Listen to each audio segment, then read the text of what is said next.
Hello guys, my name is James. Don't forget to subscribe to our channel. The year is 1719, and Nehru is a Comanche Nation woman who is struggling to prove to her family and tribe that she is just as fierce a hunter and warrior as the boys.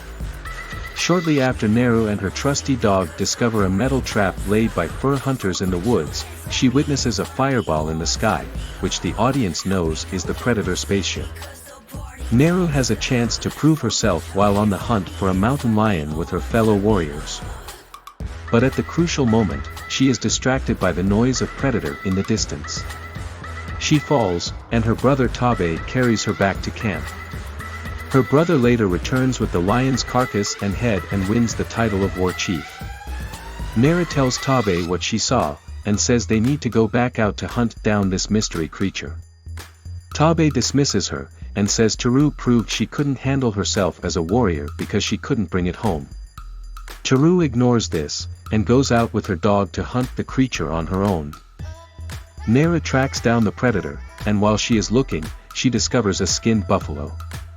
After nearly drowning in a quicksand/mud pit situation, she witnesses a bear lose a fight to an invisible predator. Nehru escapes by swimming down the river. She reunites with the men from her tribe, who don't believe her when she tells them about the monster she saw until Predator attacks them, too. Nehru is the only one who survives the attack, and she realizes in the process that Predator is able to see its prey even when it's hidden. Which we know is because of Predator's body heat-sensing vision. While running away, Nehru is caught in one of the hunting traps she discovered in the opening scene. For some reason, Predator doesn't attack Nehru after finding her in the trap. Instead, Nehru is taken captive by French trappers.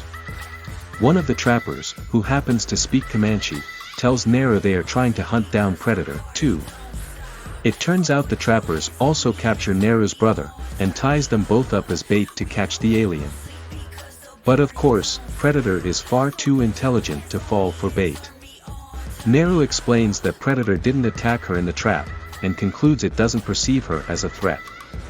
Tabe, hyping up his sister, reveals that he was only able to kill the lion at the beginning of the film by following her plan.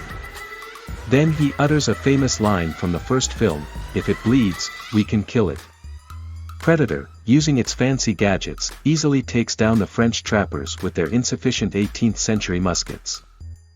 Nehru and Tabe escape, and rescue Nehru's dog from the trappers' camp. The trapper who speaks English stumbles into camp, gravely injured, and tells Nehru he will show her how to use his gun if she helps with his wounds.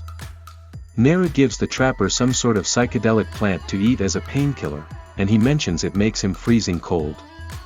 When Predator shows up at the camp, the trapper plays dead and doesn't show up on Predator's heat-sensing vision. Unfortunately, he still dies after Predator accidentally steps on him. Now it's just Nehru, Tabe, and the dog versus Predator. Tabe sacrifices himself, believing Nehru will be able to escape because Predator doesn't see Nehru as a threat.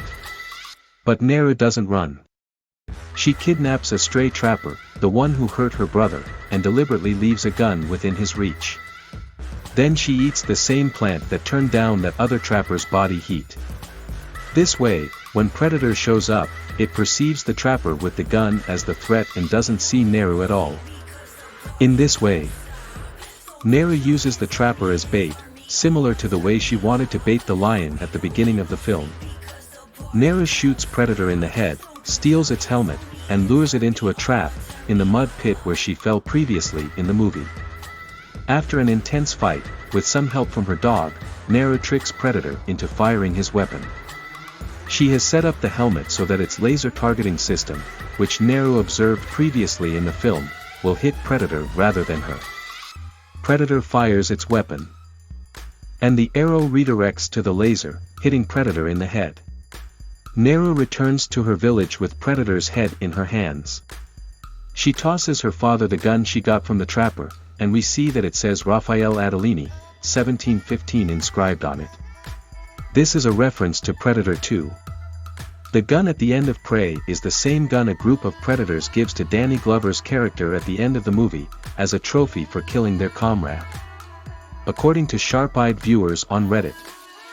Raphael Adolini is a character in a Dark Horse short story, Predator 1718, which came out 6 years after Predator 2. In that story, Adolini is a pirate captain who gave his gun to Predator, after he joined forces with the alien to kill his crew who betrayed him. But this explanation was written after the movie came out. In the audio commentary for Predator 2, writers Jim and John Thomas said the gun was intended to set up a sequel that was set in the past. Well, now Prey finally gets to be that sequel. In an interview with director Dan Trachtenberg for Uproxx, the director confirmed the gun was a Predator 2 reference and was the reason the movie was set in 1719. Prey seems to ignore that short story as canon and has instead created its own, retconned explanation for that Predator 2 detail. After all, it doesn't seem like these French trappers were pirates. Based on this ending, we can guess that more predators attacked the Comanche nation, and reclaimed the gun as a trophy. In other words, anyone who has been wondering why the heck a predator had an antique gun in Predator 2 finally has an answer. Oh, and also, the dog lives.